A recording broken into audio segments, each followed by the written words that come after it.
बाबा, आप रुक जाइए, मौसम बहुत ज्यादा खराब है। मुझे तो समझ नहीं आ रहा, ये दिन पर दिन मौसम खराब होता जा रहा है। अगर ऐसे ही चलता रहा तो मजदूरी नहीं कर पाऊंगा और घर में खाने को एक दाना तक नहीं आ पाएगा। तभी बहुत तेज आंधी तूफान चलता है। अरे देखो जरा देखो, कितनी तेज तूफान चल रहा है। अरे महेश बेटा, तू झोपड़ी के ऊपर तिरपाल तो लगा कर आया था ना? हाँ बाबा, लगा दी थी तिरपाल। और उसके ऊपर तूने ईंटें रखी थी या नहीं? बाबा, ईंट रखना तो मैं भूल गया। महेश के इतना कहते ही झोपड़ी के अंदर बारिश की वजह से पानी टपकना शुरू हो जाता है।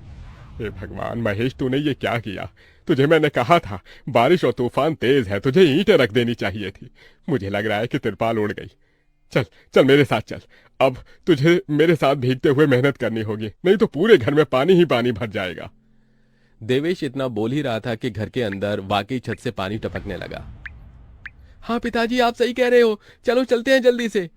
दोनों बाप बेटा बारिश में बाहर निकलते हैं और झोपड़ी की छत पर तिरपाल को सही से लगाना शुरू कर देते हैं। अरे बेटा, ईंट को अच्छे से रखना, कहीं ईंट गिर न जाए। ठीक है पिताजी, सही सही रखूंगा।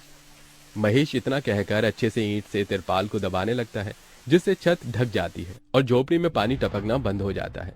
लेकिन इसी के चलते हुए बेचारे दोनों के दोनों बहुत बुरी तरह भीग जाते हैं। अरे चलो बेटा, बहुत ठंड हो रही है, बाहर घर में चलते हैं। चलो, बरसात में मौसम बिल्कुल ठंडा हो गया है। हाँ पिताजी, आपने बिल्कुल सही कहा, चलिए। जब दोनों बाप बेटा घर के अंदर आ जाते हैं तो मेघा उन्हें सूखा कपड़ा देती है और अपना शरीर पोंछने के लिए कहती है। आप लोग अपना शरीर पोंछ लो और सूखे कपड़े पहन लो, नहीं तो ठंड लग सकती है। मेघा के दिए हुए कपड़े दोनों पहन लेते हैं। तभी बीमार शकुंतला बिस्तर पर पड़ी हुई मेघा से कहती है। अरे बेटी, तूने खाने के लिए कुछ बनाया नहीं? माँ, मैं बारिश के रुकने का इंतजार कर रही हूँ। घर के अंदर खाना कैसे बनाऊंगी? सारे में धुआं ही धुआं हो जाएगा। मेरी दवाई का समय हो गया है और मुझे भूख भी लग रही है। ठीक है माँ, मैं कुछ करती हूँ। मेघा अपने सिर पर एक सफेद कट्टा रखकर बारिश से बचते हुए बाहर से कुछ ईंटें लाकर घर के अंदर ही छोटा सा चूल्हा बना लेती है और उसी पर खाना बनाना शुरू करती है। अरे बेटी, पूरे घर में धुआं ही धुआं हो गया है। पिताजी, खाना बनाना भी तो बहुत जरूरी था। मेघा जैसे तैसे करके जल्दी जल्दी खाना बना लेती है। वो खाने में नमक मिर्च वाले चावल ही बना पाती है। माँ, माँ उठो, ये लोग खाना खा लो। शकुंतला मेघा के हाथों से खाना खाती है। शकुंतला के पूरे शरीर को पैरालाइज हुआ था, जिसके कारण ना तो वो हिल सकती थी और ना ही वो उठ सकती थी। मेरी प्यारी बेटी, इतनी कम उम्र में तेरे ऊपर कितनी जिम्मेदारी आ गई। हम गरीबों का कुछ नहीं हो सकता है। इस गरीब झोपड़ी के अंदर हम कैसे कैसे दिन देखते हैं। कोई बात नहीं माँ, बच्चे समय के अनुसार बड़े होते हैं, लेकिन मैं समय से पहले बड़ी हो गई हूँ। आपको तो खुश होना चाहिए। मैं तो इस कदर लाचार हो गई हूँ कि तेरे सर पर हाथ रखकर तुझे आशीर्वाद भी नहीं दे सकती बेटा। शकुंतला की आंखों से आंसू निकल रहे थे। मेघा उसके आंसू पोंछकर अपनी मां को हौसला देती है, जिसके बाद वो अपने भाई और पिता के साथ बैठकर खाना खाती है। बारिश होती ही रहती है, लेकिन बारिश रुकने का नाम ही नहीं लेती।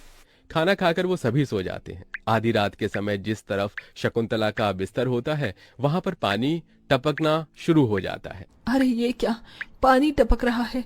मेघा, मेघा, लगता है सो गई। अब मैं क्या करूं?